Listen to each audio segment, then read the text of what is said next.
straight Kentucky bourbon.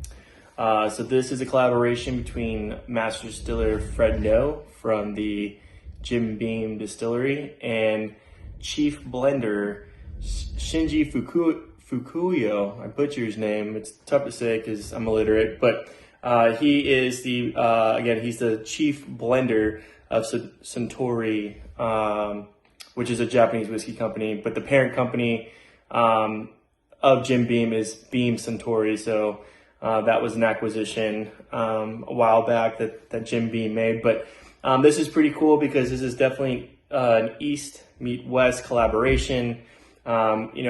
Just a little bit of background, kind of the importance and significance of Japanese whiskey, in the bourbon and whiskey scene is that they win a lot of awards. A lot of their offerings are fantastic. They're not as readily available here in the U.S. I mean, a lot of liquor stores will have a dedicated section of import, and you'll see Hibiki,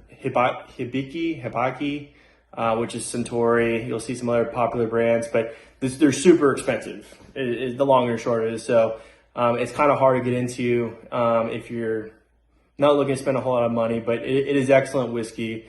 They win gold medals in all the world competitions. Again, Japan does make excellent whiskey, and they seem to have mastered the science of distilling great products. But enough of that. So this is, again, it's a collaboration with Fred No, who is the master distiller of Jim Beam, and Shinji Fukuyo, who is the chief blender. So they call them blenders. So that's kind of a play on word they use in Japanese whiskey. Is they're not distillers, they're blenders because it's a different process they do. But so this is a 94 proof. Then this is finished in wine and sherry cask. But they're calling it a straight Kentucky bourbon, which I don't know if they can call it that, because for it to be a straight Kentucky bourbon, it has to be in a brand new charred oak cask for that. So again, I don't know enough about it. Maybe there's some process to where they can still say it's a straight Kentucky bourbon, but nonetheless, this is a really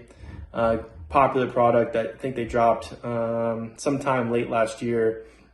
But again, it's here, Claremont, Kentucky, the Jim Beam Distillery. As you can see, I've had this before.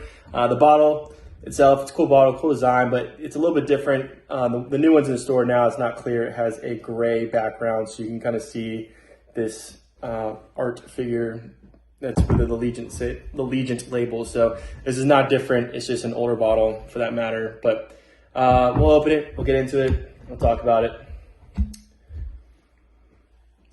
It smells pretty good off the nose.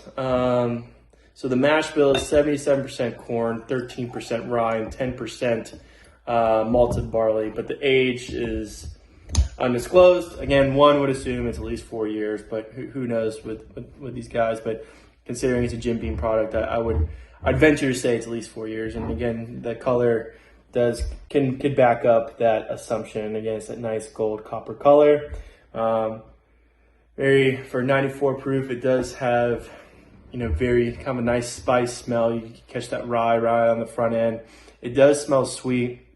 On the front end, which again is that sherry and wine cask going into play. So right off the bat, so usually a sherry or wine cask finished bourbon will definitely be on the sweeter side, which is great. So I think they did an excellent job with this, just kind of the marketing itself, and I think it's really well known. And the retail price, I think it's around like $40. You can pretty much readily get it anywhere. But let's take a sip.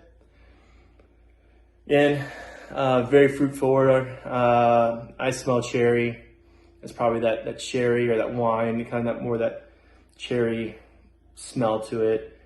Don't really smell a whole lot of vanilla. Again, with these sherry finish or wine finish, you don't really get that oak vanilla sweet toffee forwardness. It's kind of more of it is sweet, but it's more fruit forward. First sip, it's sweet on the front end, and it does have a nice finish for 94 proof, which is surprising. If I was to do a blind test, I'd say this is at least 100 or more, but it does have that nice spice. I think so, where that rye comes into play. but it does level out. It's very sweet on the back end, so it does match the nose a little bit. The palate does, but I kind of get more of a strawberry cherry taste to it. Again, looking for the typical vanilla caramel, but don't quite get that more of that rye spice and get more of that heat. But again, this is very smooth, very easy drinking. You can definitely make some great. I've been a couple places to make some really good cocktails using this as the base bourbon on this. You can do a lot of cool stuff. But yeah, I think this is overall a good product. Again, if you're looking to mix it up, something a little bit different. And again, I think it's really cool that we're working. Jim Beam decided to come out with a joint venture product with a Japanese